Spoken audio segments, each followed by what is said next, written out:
Bloomberg Audio Studios. Podcasts, radio, news. Good morning, I'm Nathan Hager. And I'm Karen Moscow. Here are the stories we're following today. Karen, we begin with new geopolitical tensions on the high seas. The U.S. has seized a sanctioned oil tanker off the coast of Venezuela. It is an escalation of tensions that have focused on deadly military strikes on suspected drug smuggling boats coming out of the oil-rich country.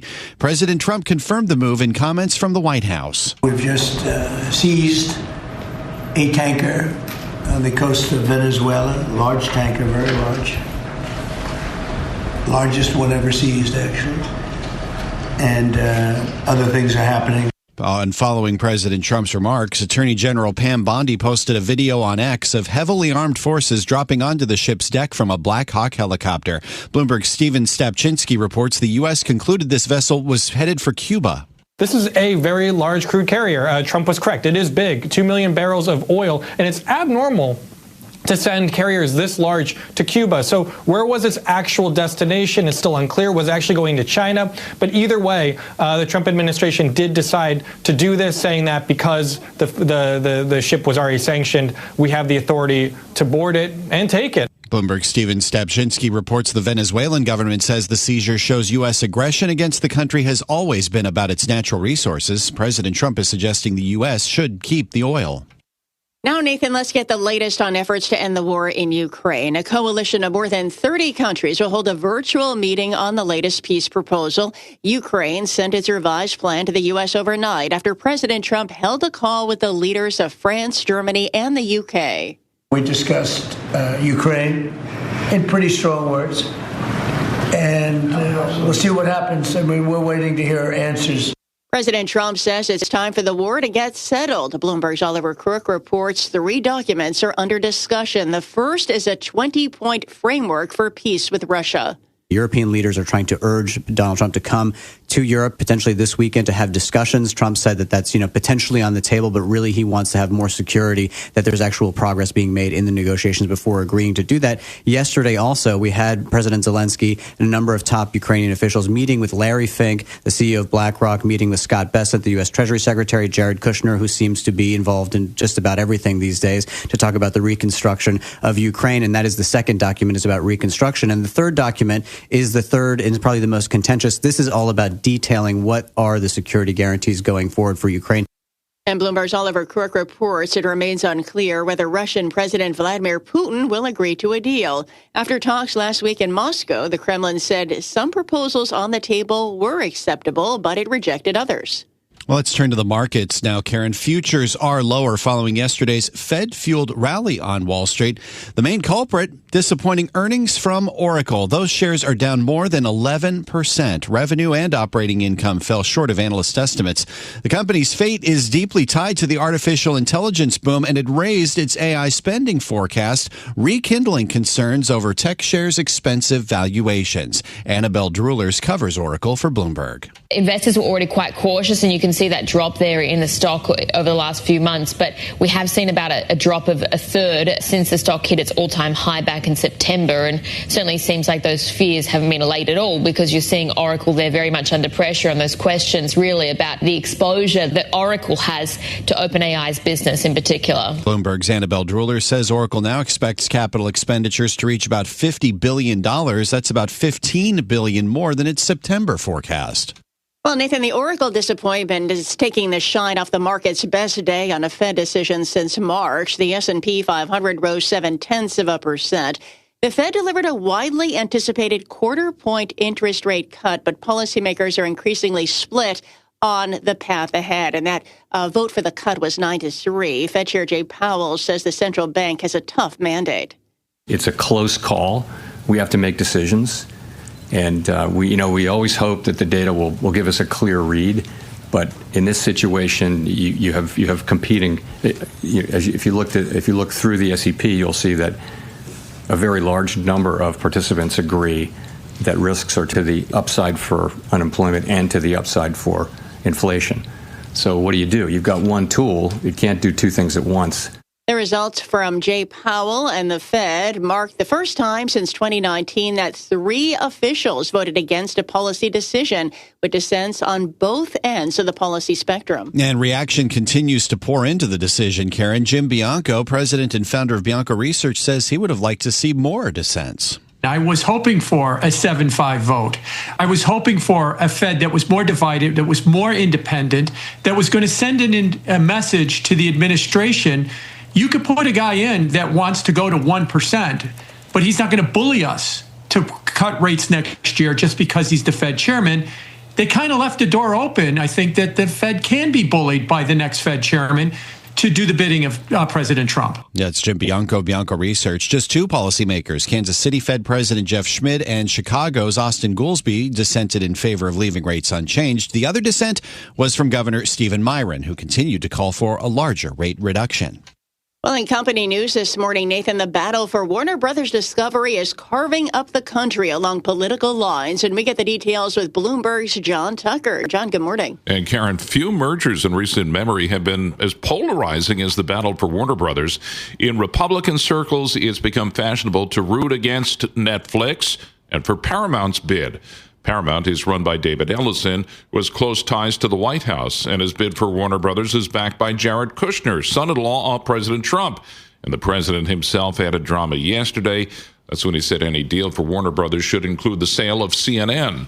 I don't think the people that are running that company right now and running CNN, which is a very dishonest group of people, I don't think that should be allowed to continue. Well, some prominent Democrats, on the other hand, are voicing objections to the Paramount effort, crying foul over the $24 billion that's coming from Middle East sources. And like many in Hollywood, Democratic Senator Elizabeth Warren of Massachusetts would prefer no sale at all. She called Paramount's offer a 5-alarm antitrust fire. In New York, I'm John Tucker, Bloomberg Radio. John, thanks. There's a change in the C-suite at Coca-Cola this morning. CEO James Quincy is stepping down. He'll be replaced at the end of March by Enrique Braun, Coke's chief operating officer. Quincy assumed the CEO role in May of 2017. Under his management, Coke shares rose more than 60%, while the S&P 500 gained nearly 190% over the same period. And finally, Nathan, it took a while, 25 years, in fact. Cisco, a bellwether stock of the dot-com era, has returned to a record after a quarter century, thanks in part to the artificial intelligence spending boom. Shares closed above $80 yesterday, taking out a peak that stood for more than 25 years. And the stock's March 2000 high is viewed by many as the height of the dot-com bubble and marked the high watermark for the tech-heavy Nasdaq 100 index until late 2015. Time now for a look at some of the other stories making news in New York and around the world. And for that, we're joined by Bloomberg's Michael Barr. Michael, good morning. Good morning, Karen. The House has passed the annual defense policy bill authorizing $900 billion in Pentagon spending. But a little notice provision has drawn the ire of safety regulators. Inside the 3,000-page bill is a provision allowing for waivers to let military helicopter training missions without collision avoidance systems resume near Reagan National Airport. Jennifer Hamady, chair of the NTSB, says the safety board was not consulted on the bill's provision. This section, to the lay reader, is drafted to seemingly enhance safety. I want to be very clear that it does not in any way enhance safety. NTSB Chair Jennifer Hamady says 67 people were killed last January when an Army Black Hawk helicopter collided with a regional jet in the crowded D.C. airspace. We're learning more about the suspected gunman in Tuesday's deadly shooting at Kentucky State University. Officials identified him as 48-year-old Jacob Lee Bard. Assistant Police Chief Scott Tracy. Mr. Bard is a resident of Evansville, Indiana. Our investigation has determined that Mr. Bard is a parent of a Kentucky State University student. Assistant Chief Tracy also says they have identified the victim, who died as 19-year-old DeJohn Fox, a student at the university. Another victim remains hospitalized in intensive care. The Trump administration has approved sales valued at $686 million of technology and equipment for Pakistan's F-16 fighter jets to modernize its fleet. The sale would boost interoperability with U.S. forces and help extend the jet's service life through 2040. Global news 24 hours a day and whenever you want it with Bloomberg News Now. I'm Michael Barr, and this is Bloomberg. Karen. Thanks, Michael. Time now for our Bloomberg Sports Update, and for that, we bring in John Stashower. Thanks, Karen. The University of Michigan fired football coach Sharon Moore for having an inappropriate relationship with a staff member, and then Moore's day got even worse. He ended up in a county jail, suspect in an alleged assault. NBA Cup quarterfinals, Oklahoma City by 49 over Phoenix, and the Spurs won easily over the Lakers. Those winning teams advanced to the semifinals in Las Vegas. Been a rough week for the Mets. Edwin Diaz left to sign with the Dodgers. Pete Alonso left to go to Baltimore. That's your Bloomberg Sports Update. Stay with us. More from Bloomberg Daybreak coming up after this. Coast to coast on Bloomberg Radio, nationwide on Sirius XM, and around the world on Bloomberg.com and the Bloomberg Business app. This is Bloomberg Daybreak. Good morning. I'm Nathan Hager, and as expected, the Federal Reserve delivered its third quarter-point interest rate cut in a row to end the year, but dissents behind that decision are pointing to an uncertain path ahead. Fed Chair Jay Powell says the committee's trying to get the balance right. This further normalization of our policy stance should help stabilize the labor market while allowing inflation to resume its downward trend toward 2% once the effects of tariffs have passed through. Fed Chair Jay Powell at the post-decision news conference heard live on Bloomberg Radio. We're joined now by Jennifer Lee, senior economist at BMO Capital Markets. And Jen, I'd love to get your reaction to this decision and the messaging we heard from Chairman Powell on the upside risks to both employment and inflation. Good morning. Good morning, Nathan. Thank you very much for having me on. You know, when I first saw the press statement, it was like reading a book or watching a movie. It was like this plot twist all of a sudden, except it's not a movie, it's not a book, this is like real life. And, I think the message that he was trying to send during the press conference was how much uncertainty there is, and again emphasizing that yes, he did say it was a close call, but it doesn't sound like that to me. I think he was sort of downplaying how much dissension there was potentially in the committee. Yeah, we did get 3 dissents for the first time since 2019 on both sides, and some policymakers who weren't voting saying they would have called for keeping rates on hold as well. What does that signal about what we could get next year? So we are, so much could happen. And in terms of, right now, it was interesting how, we started off the year talking about how dovish all the central banks are, and now we're ending the year talking about rate hikes. So I think it's, obviously it's still early to see what's going to happen in the next 12 months, but, I still think we're going to see rate cuts. Obviously it's not going to be in quick succession. It's not going to be in 50 basis point moves as Governor Myron had preferred, but, we're still sticking with our call of, probably about another 2 or 3 cuts, but spaced out. Waiting to see how the data pan out, waiting to see what happens with the job market. Are we actually seeing job cuts? What are the stats saying? What's going to happen on the inflation front? I still think inflation is going to remain quite sticky, and that's going to prevent more, a larger, or larger number of rate cuts. So I think 2 or 3 rate cuts, I think, is still quite reasonable right now. Well, what's your view on the reliability of the data since we have kind of holes in it due to the government shutdown?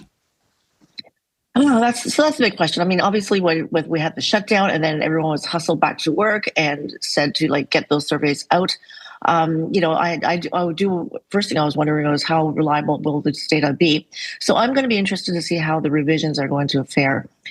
We always see revisions anyway, regardless, but how big they will be interesting. So I think because of that, we have to wait at least a few more months to see how the data fare, what the stats are saying, how the revisions are going to show, what the revisions are going to show, and then that's how they're going to be making the decision. Because right now they can't make their decision on data that they're questioning, that how reliable they actually are.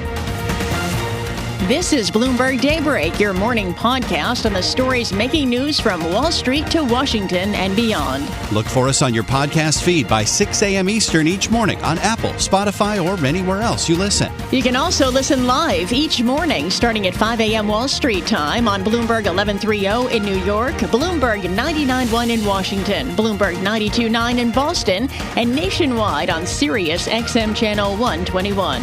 Plus, listen coast to coast on the Bloomberg Business app, now with Apple CarPlay and Android Auto interfaces. And don't forget to subscribe to Bloomberg News Now. It's the latest news whenever you want it, in 5 minutes or less. Search Bloomberg News Now on your favorite podcast platform to stay informed all day long. I'm Karen Moscow. And I'm Nathan Hager. Join us again tomorrow morning for all the news you need to start your day right here on Bloomberg Daybreak.